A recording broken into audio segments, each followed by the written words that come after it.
আসসালামু আলাইকুম, সবাই কেমন আছেন? আশা করি অনেক ভালো আছেন। আমি আলহামদুলিল্লাহ আপনাদের দোয়ায় ও ভালোবাসায় ভালো আছি। তো আজকে আমি রান্না করব আলুর দম। খাসির তেল দিয়ে আমি আলুর দম রান্না করব। আলুর দম রান্না করার জন্য আলু কুটে নিয়েছি, আর এখানে সাদা এলাচ, কালো এলাচ, দারুচিনি, তেজপাতা, রসুন থেতো করে নিয়েছি, আর পেঁয়াজ কুচি করে নিয়েছি। আর এই যে খাসির তেল, চুলাটা আমি অন করে দিলাম। গরম হওয়া পর্যন্ত অপেক্ষা করব।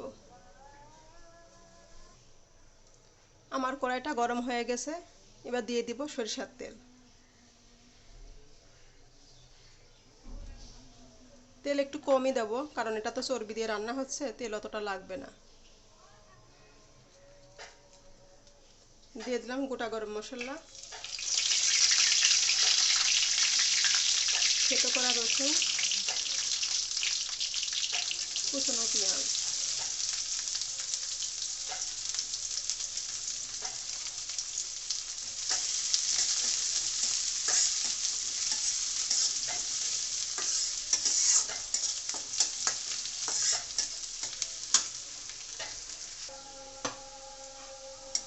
আমার পেঁয়াজটা বাদামি রঙের হয়ে আসছে, এবার আমি দিয়ে দিব আদা রসুনের পেস্ট।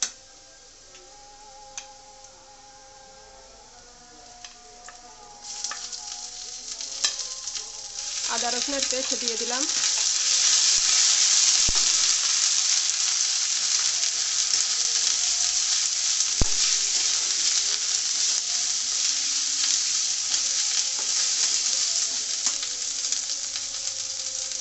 এবার দিয়ে দিব ধনিয়া গুঁড়া, জিরা গুঁড়া, মরিচের গুঁড়া, লবণ আর কাঁচামরিচ।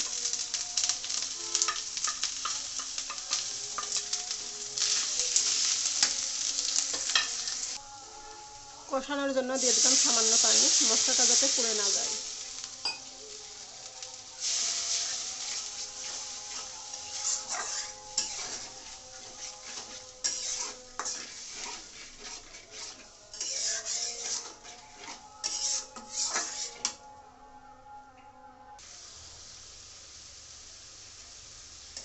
আমার মশলা থেকে তেল উঠে গেছে। হলুদ দিতে ভুলে গিয়েছিলাম, এখন দিয়ে দিলাম।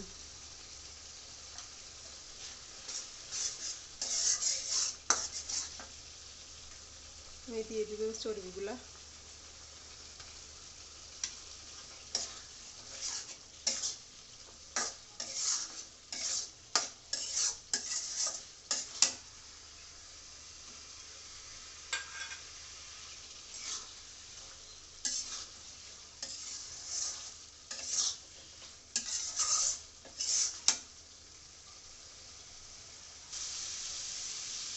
কষানোর জন্য দিয়ে দিলাম সামান্য পানি।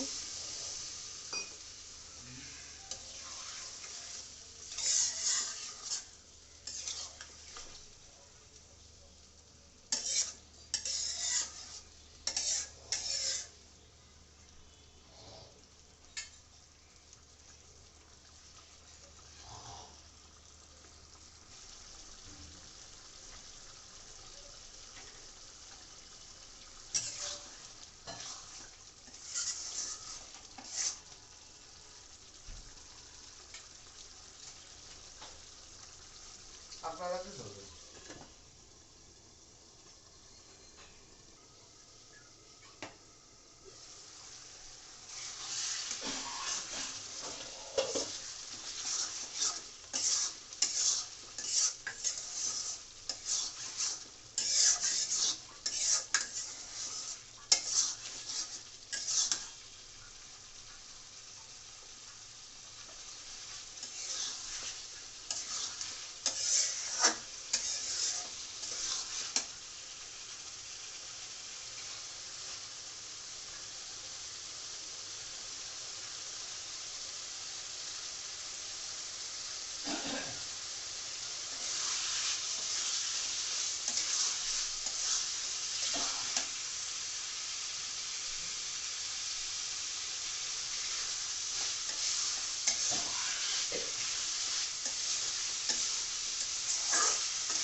আমার তেলটা সুন্দরভাবে কষানো হয়ে গেছে, এবার আলুগুলো দিয়ে দিলাম।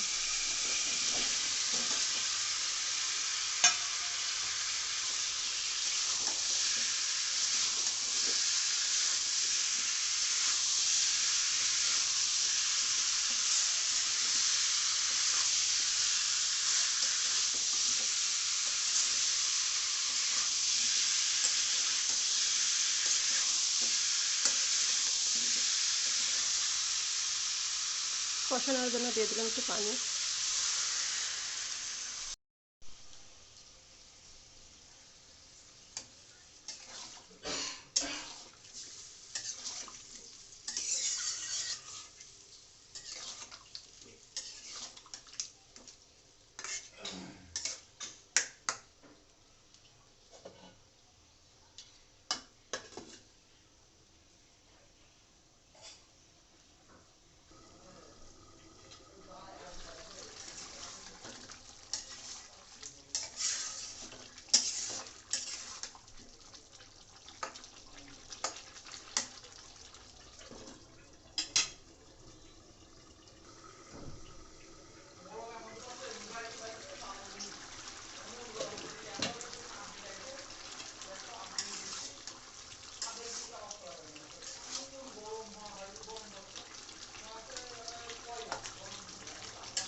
আমার আলুটা সুন্দরভাবে কষানো হয়ে গেছে, সিদ্ধও হয়ে গেছে।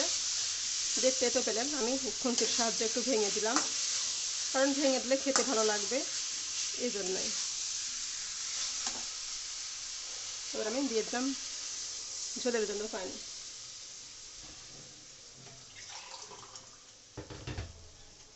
আলু তো সিদ্ধ হয়ে আছে, আর ঝোলও তো বেশি রাখবো না, মাখা মাখাই রাখবো।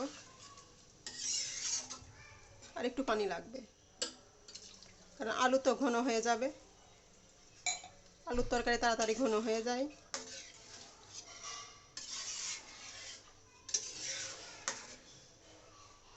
আর এই তেলগুলা গলেনি, তেলগুলা গোটা গোটাই আছে, এগুলো সিনার তেল, এজন্যই গলিনি।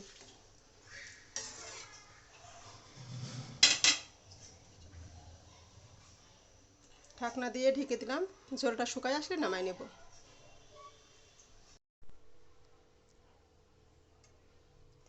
আমার রান্নাটা হয়ে গেছে,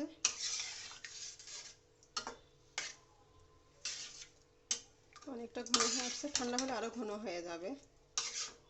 এখন আমি ভাজা জিরার গুঁড়া দিয়ে নামাবো।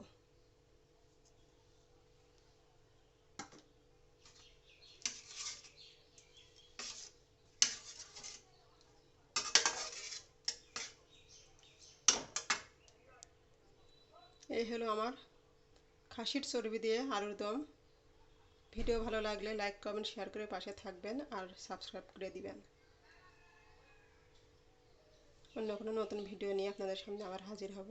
সে পর্যন্ত সবাই ভালো থাকবেন। আল্লাহ হাফেজ। আসসালামু আলাইকুম।